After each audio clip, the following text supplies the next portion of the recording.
The year 2022 has seen us make tremendous strides on the national defense front. Our soldiers, airmen, sailors, and military healthcare practitioners, all committed, had put their shoulders to the wheel to bring us closer to our defense objectives in all areas where our boots are required on the ground. Our resourceful men and women in uniform, flanked by their civilian counterparts, spared no energy in the face of all challenges throughout the year.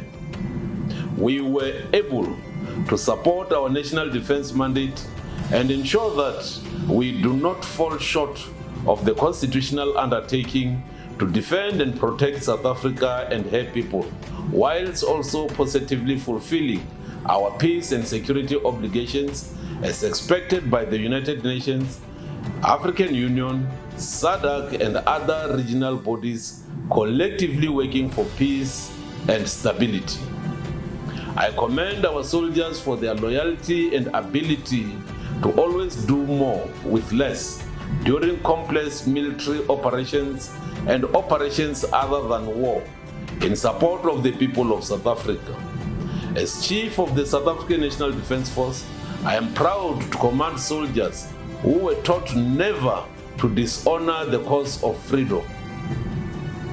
While we grapple with austerity measures on the budgetary front, our four arms of service and divisions kept grinding to ensure that force preparation and mission readiness training takes place to sharpen our resolve to defend and protect wherever we are deployed. The South African Army pulled all stops at the Combat Training Center, taking an entire division through its paces during exercise Vukuhlome, which culminated in a live fire power demonstration this November. The South African Air Force continued its functional training programs and annual activities as part of the Air Defense Program. These activities included the Hawk Weapons Camp in Overberg, where hotline suitability for air-to-air firing and qualifications of operational air crew were evaluated. A number of activities were conducted under the Maritime Defense Program, with a series of naval exercises undertaken. IPSAMAR 7 took place between the navies of India, Brazil, and South Africa, as well as the biannual maritime exercise Oxide between South Africa and France in November.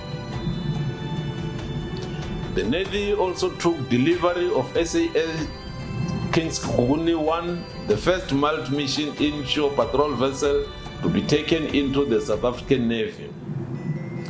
The South African Military Health Service, our healthcare warriors for the brave, kept our forces ready, healthy, and sustained during the course of the year, locally in the Democratic Republic of Congo and in Mozambique. And true to our posture that propagates for a one-force concept, our reserve force component also supported all missions, ensuring that our mammoth mandate is sustained with adequate boots on the ground and cutting-edge capabilities. All these achievements would not have been possible had it not been for our South African aerospace, maritime and defense industry, which produces, supplies, and sustains the sovereign arsenal that gives our military an edge over its adversaries across all theaters of operation. My heartfelt gratitude goes to our partners in the defense industry for providing us with the tools of the trade to realize the mandate to defend and protect our republic. And to the eyes and ears of our soldiers, our recce's, the South African Special Forces, let me take this opportunity and also wish you a special 50th anniversary. We are grateful for your service and capabilities that ensure that our soldiers are always one jump ahead of the opposing force. As we ease into a well-deserved festive season, I want to extend my deepest gratitude to the men and women in uniform deployed along our landward and maritime borders, and those in the Democratic Republic of the Congo and in Mozambique. Soldiers whose bravery and hard work ensures that our country continues to meet her domestic defense commitments and continental obligations for peace and security. South Africa appreciates and wishes you a fruitful festive period until you safely return home and are reunited with your families and loved ones. A word of thanks and encouragement also goes out to our defense attaches posted across the world on missions in countries with which we share cordial relations. Our thoughts are with them as they advance our country's interests in their host countries.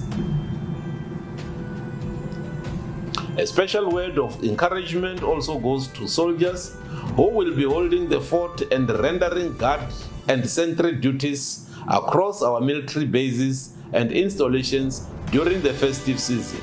Your discipline and vigilance while on duty at various key installations of our military greatly enhances the integrity and security of our most vital assets.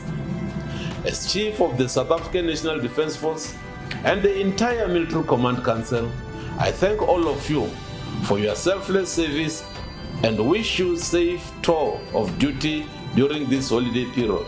A special season's greeting goes to all our soldiers, the Public Servants Act personnel within the Department of Defense, and their families. I wish you a Merry Xmas and a prosperous 2023.